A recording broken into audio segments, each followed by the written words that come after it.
복도에서 우연히 바로 지난주까지 집중 치료실에 있던 어린아이가 일반 병실로 옮긴 거예요. 나았나 보다. 너무 반가워서 문을 열었는데 부모가 고개를 팍 숙이고 있고 애는 딱 봐도 죽은 것 같지.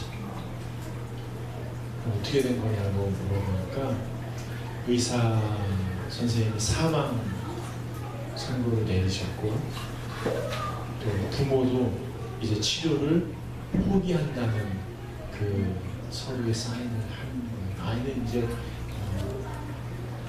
죽은 거죠. 더 이상 치료할 수 없다. 그때 이 간호사 할머니가 부탁을 합니다. 제가 이제 은퇴해서 할 일이 없는데 이 아이를 돌볼 수 있게 허락해 주십시오. 그리고 이 할머니가 이 아이를 하루 종일 품에 안고 있는 거예요. 성경 이야기를 들려주고요. 기도해주고 귀에다가 계속. 아이는 거의 이제 생명이 없는 거나 마찬가지입니다. 노래, 찬송을 불러주고 또 아주 어릴 때부터 할머니가 만났던 하나님에 대해서 이야기를 이렇게 해주시다. 그렇게 몇 주가 흘렀어요. 그러다가 할머니가 피곤하시니까 깜빡 잠이 들었네요. 근데 할머니 귓가에 찬송 소리가 들려요. 깨보니까 이 아이가 할머니가 불러주시던 그 찬송을 흥얼거리면서 깨어나는 거였어요. 그래서 기적적으로 이 아이가 살아났습니다. 살아났어요. 부모도 손을 놓고 의사 선생님도 손을 놓은 이 아이를 이 할머니 간호사가 포기하지 않고 쉬지 않고 이 아이의 편에 서서 이 아이의 편에 선다는 건 죽음의 자리에서 이 아이를 껴안고 막 움직이시는 거예요. 그래서 이 아이를 위해서 찬송을. 제가 이 실화를 들으면서요 하나님 생각이 났습니다. 이사야서 62장 1절에 보면 이런 말씀이 있습니다. 하나님의 백성을 위하여 잠잠하지 아니하며 하나님의 백성들의 마음, 즉 예루살렘이 회복되도록 돕기 위해서 쉬지 아니하신 하나님. 하나님은 쉬지 않는 시편 118편 7절에 이런 말씀이 있습니다. 여호와께서 내 편이 되사 나를 돕는 자들 중에 함께 하신다. 제가 교회는 다녔지만 아주 거칠게 선생님들과 선배들에게 덤비고요.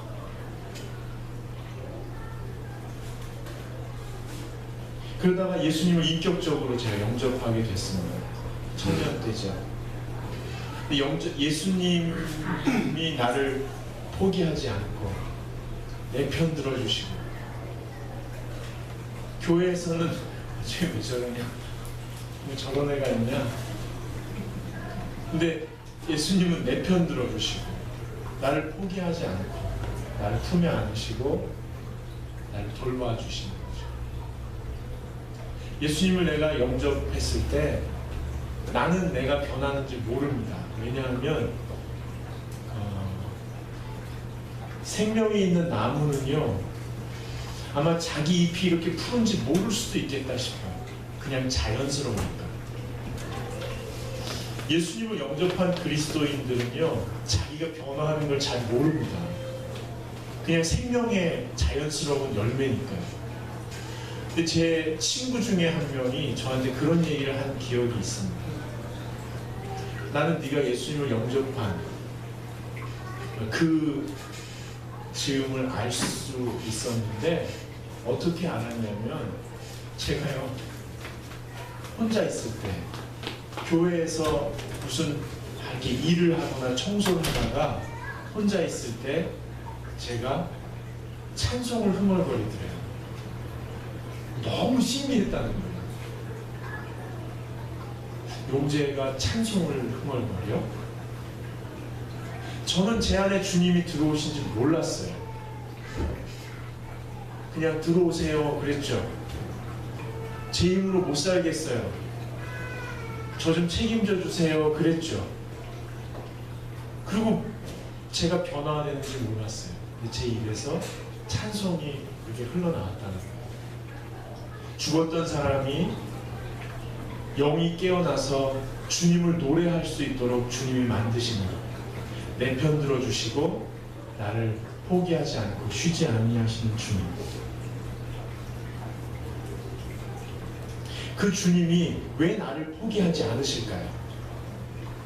왜 그 주님이 여러분을 포기하지 않으실까요? 왜 남들이 다 손가락질 하는데 주님은 내 편 들어주실까요? 심지어 나도 나를 포기하고 싶은데 왜 주님은 그런 거 아니다, 그러면 못 써, 그러실까요? 여러분, 저는 이런 비유가 생각이 났어요. 1991년 여러분 기억하실 거예요. 개구리 소년 5명이 없어졌어요. 그 부모님이 쉬지 못하죠. 사람들이 별의별 얘기를 다 했습니다. 지들이 장난치다 어디서 빠져서 없어졌을 거야. 부모가 그 말 듣나요? 아니에요, 아니에요. 우리 아이 그런 아이 아니에요. 우리 아이 어딘가 살아있어요. 그렇게 죽을 아이들 아니에요. 자꾸 2년 전인가 영화로도 만들어졌어요. 그렇죠? 여러분, 전 생각해 봤어요. 만약에 그렇게 없어진 아이들 중에 인신매매범, 납치범에 의해서 초등학교 때 잡혀간 거예요. 그래서 그 불량배들 속을 해서 앵벌이하고 중학교, 고등학교 청소년이 돼서 부모의 사랑은 다 잊어버린 채 세상에 대한 맛을 알고 어떻게 하면은 부모한테 인정받는지, 어떻게 이 세상에서 살아남아야 되는지를 점점 배워가는 아주 거친 아이가 되었을 때, 그를 포기하지 않고 놓지 않던 부모가 기어코 그 아이를 찾아서 집으로 데려왔단 말이에요. 그리고 집에서 같이 사는데 이 아이가 어색하니까 방에 들어가서 안 나와요. 그 부모한테 한번 우리가 가서 물어봅시다. 당신 자식을 찾았는데 말이에요, 당신의 가장 간절한 소망은 무엇입니까? 물어본다면 그 부모가 뭐라 그럴까요? 당신은 왜 그 아이를 그렇게 찾아 헤맸습니까? 그 아이를 왜 찾아서 부모를 까맣게 잊어버린 그 아이, 세상에 다 물들어버린 그 아이들을 데려다가 왜 지금 데려왔습니까? 그리고 그 아이에게 당신이 가장 원하는 게 뭡니까? 그 부모가 뭐라고 얘기할까요? 내 새끼니까, 내 자식이니까. 가장 원하는 거요? 저 아이가 내가 부모라는 것 기억하면 좋겠어요. 저 아이가 내가 저 아이를 얼마나 사랑하는지 받아들여주면 좋겠어요.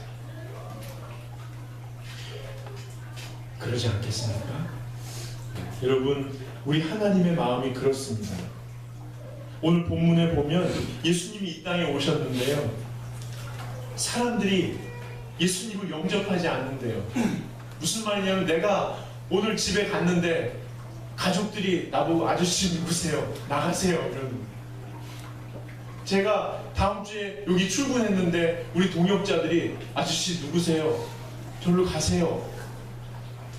우리 예수님한테 그랬다는 거예요. 예수님이 우리를 너무 사랑해서 우리를 찾고 싶어서 세상에서 헤매는 우리를 다시 얻고 싶어서 이 땅까지 찾아왔는데 우리들이 거부해버렸다는 거예요.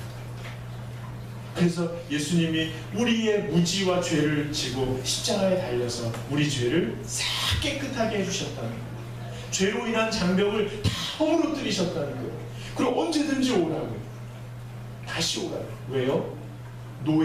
죄의 노예 신세에서 자녀됨의 권세를 회복할 수 있도록 도와주시고 싶으신 거죠. 에베소서에 이런 말씀이 있어요. 바울 선생님이요, 내가 간절히 부탁하는데 너희가 주 예수 그리스도의 사랑의 깊이와 넓이와 높이와 그 많음을 이해할 수 있으면 좋겠다. 다른 건 몰라도 예수님의 사랑을 너희가 그 깊이와 높이와 넓이와 그 모든 것을 받아들이면 참 좋겠다. 이렇게 말씀하십니다. 근데 그 앞에 뭐라고 하냐면요, 그러려면 예수 그리스도를 너희 마음에 두게 하사.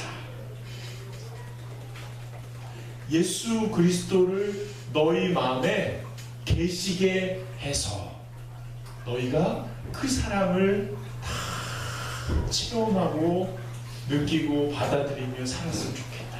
이렇게 말씀하십니다. 그래서 영접이 바로 이 말입니다. 예수 그리스도가 너희 마음에 계시도록 너희가 좀 하라는 거예요. 영접하라는 거예요. 그래야 너희가 하나님 아버지의 사랑을 마음껏 누리며 살 수 있다는 거예요. 여러분, 영접, 그래서 오늘 본문 말씀을 한번 다시 읽어보세요.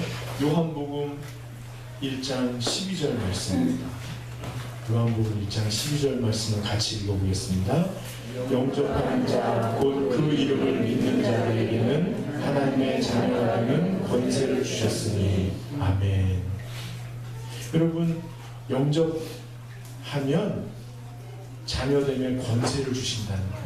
근데 그 자녀됨의 권세의 핵심은 뭐냐면 하나님 아버지께서 나를 얼마나 사랑하시는지, 나를 편들어 주시고 포기하지 아니하시고 나를 세워주시려고 쉬지 아니하시는지를 제대로 알게 되는 겁니다. 이것을 제대로 알면 이것이 믿음의 근거거든요. 여러분, 영접은요, 오늘 그래서 영접에 대해서 여러분에게 좀 안내를 하려고 해요. 영접은 내 마음과 생각의 영역에 예수님을 이렇게 모셔드리는 겁니다.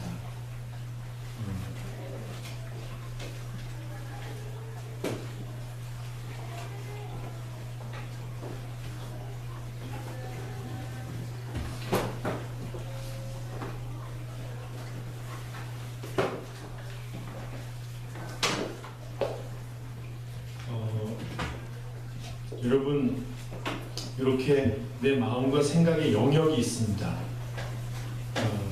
사람들은 자기 마음대로 생각하고 자기 마음대로 느낍니다.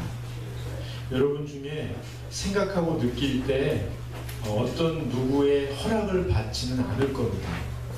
그런 의미에서 여러분의 마음과 생각의 영역의 왕은 여러분 자신입니다. 어떤 마음과 어떤 생각도 여러분이 허락하지 않으면 여기 들어올 수 없습니다. 그러므로 여러분의 마음과 생각은 여러분이 주인입니다. 이것은 어떻게 형성되냐면 여러분의 부모님, 선생님, 그런 분들의 영향을 받아서, 그리고 여러분이 공교육이나 책으로 인해 배운 것들, 그리고 여러분이 자라나면서 경험한 것들을 통해서 사람은 이렇게 대하는 거야, 저 사물은 이런 식으로 보는 거야, 이런 사건들은 이렇게 해결하는 거야 라는 것을 무의식적으로 배웠습니다. 그리고 그것을 진리라고 생각합니다. 이걸 다른 말로 관점이라고 하죠. 세상을 바라보는 관점. 즉 눈이 나쁜 사람이 안경을 쓰면 이 안경을 통하여 세상을 보는 것처럼 여러분들은 부모님들, 선생님들, 그리고 교육, 여러분의 성장 배경, 여러분의 경험을 통해서 세상을 보는 관점을 얻게 되었고 이 관점이 진리라고 여기면서 살고 계십니다. 그래서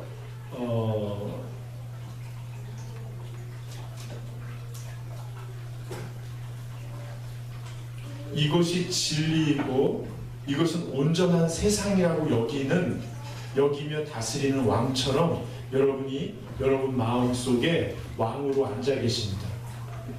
영접한다는 것은 종 목사님 잠깐만 일어나주세요. 영접한다는 것은 내가 일어나서 내 마음의 문을 거기 안 들리죠? 마음의 문을 열고 예수님을 들어오시라고 모셔드리는 겁니다. 들어오시죠. 오늘만 예수님 해주시죠. 아멘. 여기 벌써 주정자가 생겼습니다. 그리고 예수님 이제 이 자리에 앉으십시오. 이게 영접입니다. 내가 갖고 있는 관점 이것으로는 이 세상을 제대로 살 수 없음을 인정합니다. 제가 다 해봤는데 잘 안 됩니다. 그러니까 이제는 오셔서 제 인생을 책임져 주십시오. 근데 영접은 여기서 끝나지 않습니다. 주님은 나의 왕이십니다. 그리고 저는 주님의 종입니다. 라고 고백하는 겁니다. 그러므로 영접의 완성은 엎드림입니다.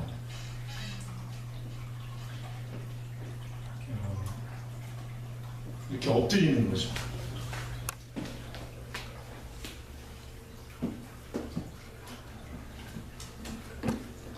이게 영접의 완성입니다. 주님, 저를 다스려 주십시오. 주님께서 말씀하십시오. 제가 듣겠습니다.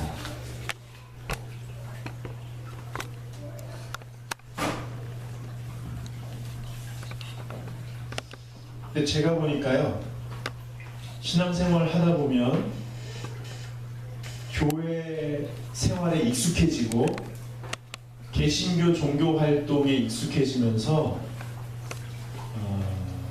하나님의 뜻이 무엇인지 내 나름대로 해석한 어떤 것을 또 갖게 됩니다. 그리고 세상에 대해서도 경험을 갖게 됩니다. 그러면서 어떤 것을 시도하게 되냐면 하나님과 이제 딜을 하는 거죠. 딜. 같이 좀 앉읍시다. 그러면서 얘기하는 거예요. 하나님, 교회를 다녀보니까 하나님의 뜻이 뭔지 알겠습니다. 열심히 살아서 영향력을 갖게 되면 사람들에게 칭송을 받고 관계가 좋아졌을 때 하나님 믿으세요 하는 게 하나님 뜻이죠. 그렇죠? 대부분 하나님은 별 말씀이 없으십니다. 하나님 뜻이죠? 제가 알겠습니다. 그럼 제가 한번 해보겠습니다. 좀 불편하니까 좀 잠깐 이렇게 서시죠. 하고 이제 내가 이해한 하나님의 뜻을 내가 경험한 세상의 방법을 가지고 이루어 보겠다고 하나님한테 얘기를 합니다. 그리고 하나님, 제가 이거 나 혼자 좋자는 게 아니고 하나님 뜻에 따라서 다 하나님 좋고 또 나도 좋고 세상도 좋으려고 하는 거 다 아시죠? 하나님은 별로 말씀이 없으십니다. 그러면은 제가 이제 해볼 테니까 좀 도와주십시오. 모르는 사이가 아니에요. 그리고 뭐 가끔 기도를 안 했다거나 예배를 못 했다거나 성경을 못 읽었다 그럴 때 마음 상해하지 마시고 그냥 적극적으로 밀어주고 확 좀 밀어주시고 잘해보겠습니다. 하나 하면 지가 말해놓고 지가 옳다고 생각하고 그렇게 해봅니다. 근데 문제는 영접은 했으나 자녀됨의 권세가 나타나지는 않습니다. 자녀됨의 권세라는 것은 하나님과의 긴밀한 관계 속에서 하나님께서 나를 얼마나 사랑하시는지를 알고 내 내면이 하나님의 사랑으로 충실해지면서 내 존재 자체가 그리스도를 닮아가면서 내 삶의 관계와 열매 속에 하나님의 능력이 드러나는 것, 이것이 자녀됨의 권세인데, 교회는 다니고 영접은 했으나 자기가 주도권을 갖기 때문에 권세는 나타나지 않습니다. 자녀됨의 권세는 핵심은 사랑이고, 사랑은 두려움을 내어 쫓기 때문에 담대함과 평안 가운데 일상 속에서 하나님과 동행하는 삶을 살아나가는 것인데, 그게 사라지기 시작합니다.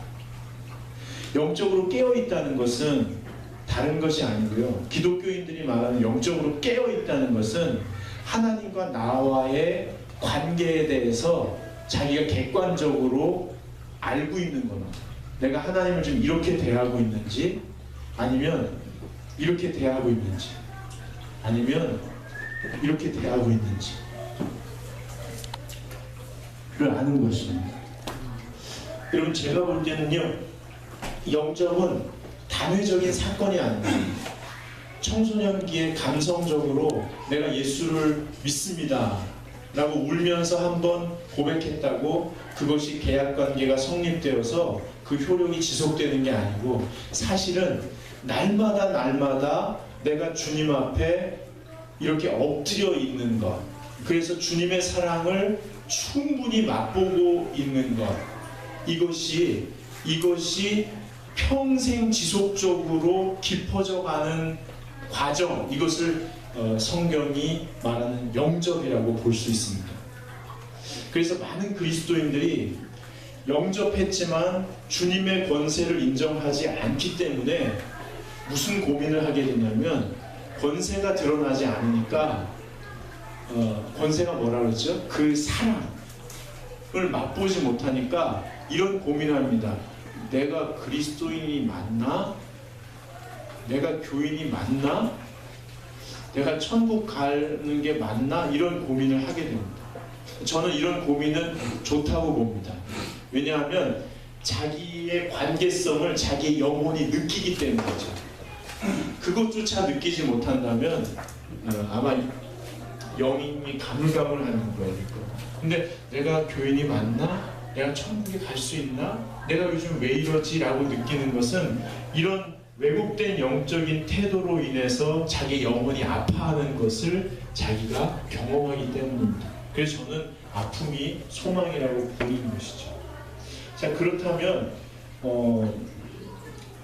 이 상태에서 엎드려야 되는데, 이 상태에서 하나님과의 사랑이, 우정이 계속 깊어져 가야 되는데, 즉 오늘보다 내일이, 내일보다 그 다음 날이 하나님과의 사랑이 더 깊어져 가야 되는데, 이 깊어져 갈 수 있는 유일한 키는 엎드림에 있습니다. 엎드리는 것밖에 없어요. 근데 왜 이 키를 그리스도인들이 자꾸 놓칠까요? 왜 엎드리는 것을 자꾸 놓치게 될까요? 그 이유는 보이지도 않고 들리지도 않고 나의 일상에 일일이 반응하는 것처럼 보이지 않는 어색한 관계에 있는 어떤 분이 나를 억압할까봐, 즉 내가 엎드리면 잘 모르는 어떤 분이 나를 억압할까봐, 그래서 나를 내가 원하지 않는 방향으로 끌고 갈까봐, 또는 내가 제일 좋아하는 어떤 것을 뺏어갈까봐 두려움이 있다는 겁니다. 선한 목자 교회 유기성 목사님이라고 담임 목사님이신데 그분이 이런 고백을 하시더라고요. 3대째 목회자인데 그래서 신학교도 우수한 성적으로 졸업하고 또 군목이 되어가지고 아주 인정받고 그런 목사님이셨을 때 지금 아주 큰 교회 목사님이신데 큰 교회라기보다 아주 좋은 분으로 다 존경받는 분인데 그 옛날에 그때 자기가 예수님을 주님이라고 인정을 안 했다는 거예요. 돌아보니까 왜 그러냐면 그분이 그러는 거예요.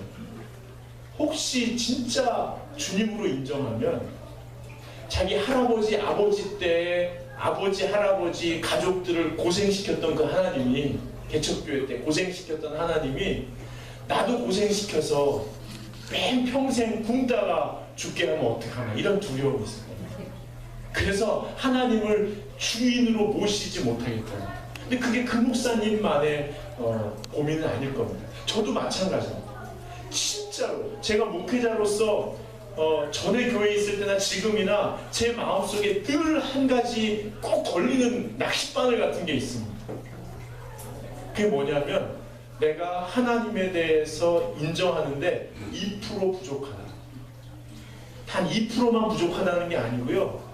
목사로서 할 걸 다 하고 다 하는 것처럼 보이지만 내 속 저 깊은 곳에서 야 정말 100%다 한번 들여봤으면 좋겠다. 내 인생을 정말 저분에게 다 걸어봤으면 좋겠다. 뭔가 걸긴 거는데 뭔가 뒤가 찜찜한 그런 게 남아있단 말이죠. 근데 그게 제 힘으로 안 되는 것 같아요. 제 힘으로 안 되는. 그 비밀이 뭐냐면 더 엎드립니다. 아브라함 링컨이 하나님, 예수님 감사합니다. 박수 한번. 하나님 역할을 아주 잘 하셨어요.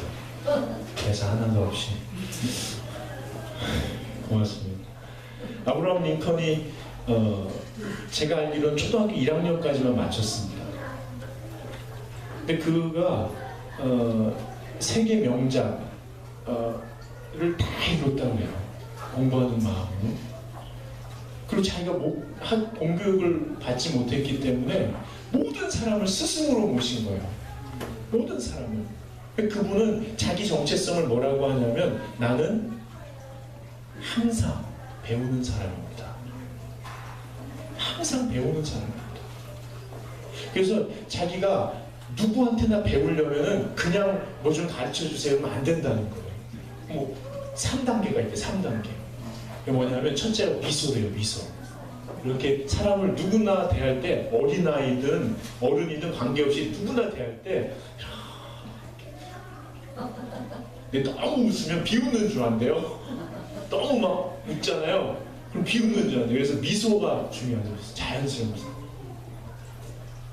이렇게 하고 그 다음에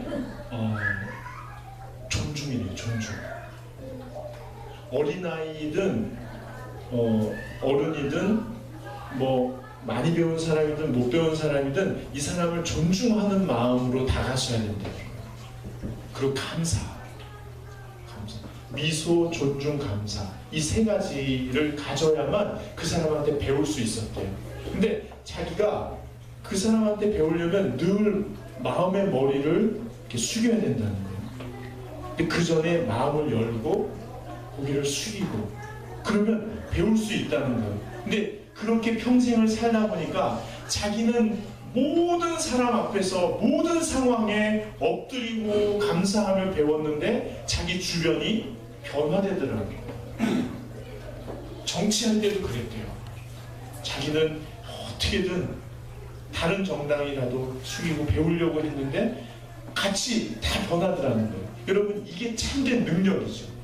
영향력이죠. 뭐예요? 우리가 완전히 엎드릴 때 참된 능력이에요. 그래서 여러분 세상이 그렇습니다. 여러분이 엎드리면 엎드릴수록 사람들이 여러분의 진심을 알게 되고 그 진심은 통하면서 여러분 혼자 하는 게 아니고 여러분의 엎드리는 것에 감동받은 사람들이 여러분이 꿈꾸는 세상을 만들기 위해서 자기를 헌신하는 일들이 벌어지게 됩니다. 그래서요 성경은 이렇게 얘기합니다. 엎드림이 능력입니다. 엎드리는 게 능력입니다. 여러분, 사람에게도 엎드리는데요, 하나님에게 엎드립시다. 2014년도에는 우리가 다 같이 하나님 앞에 납작 엎드리면 좋겠습니다. 여러분, 하나님께 엎드리는 게 쉽지 않습니다. 모르는 사람 아니에요. 보이지도 않고 만져지도 않고 들려지지도 않는 이상한 신이 있다는 거예요. 이 신의 이미지가 있잖아요. 근데 거기에 엎드리면 내 인생이 어떻게 될까 이렇게 할 수도 있는데요, 자꾸 엎드려요. 어떤 사람이 인터넷에 올렸더라고요. 3년을 수영을 배웠대요. 근데 자유형을 못하고. 자유형이 뭐가 제일 어렵냐? 그러니까 숨을 못 쉬게 돼요. 숨을. 그래서 배영은 배웠대요. 배영은 하는데 자유형을 못하겠다고. 어떻게 하면 수영을 배울 수 있냐고 올라왔어요. 그러니까 답글을 다는 거예요. 뭐라고 그러냐면,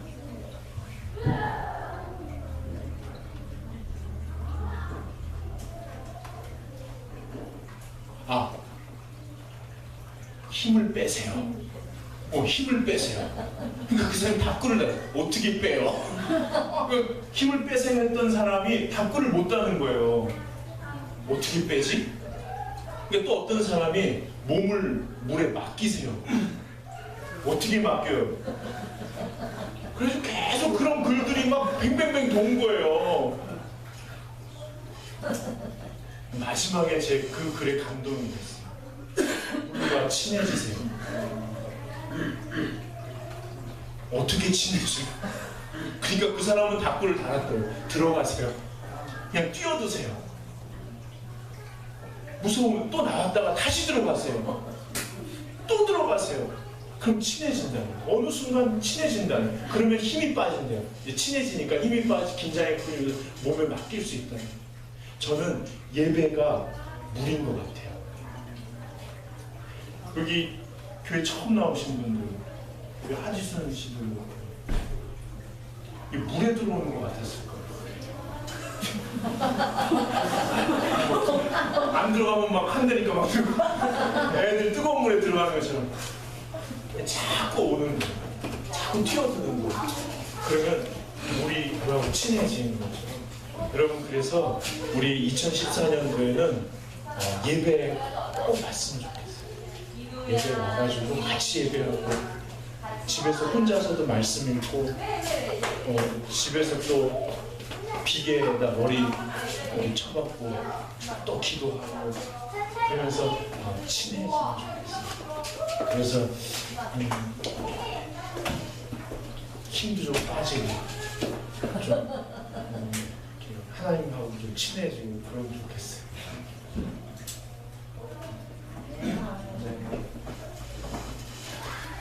찬송가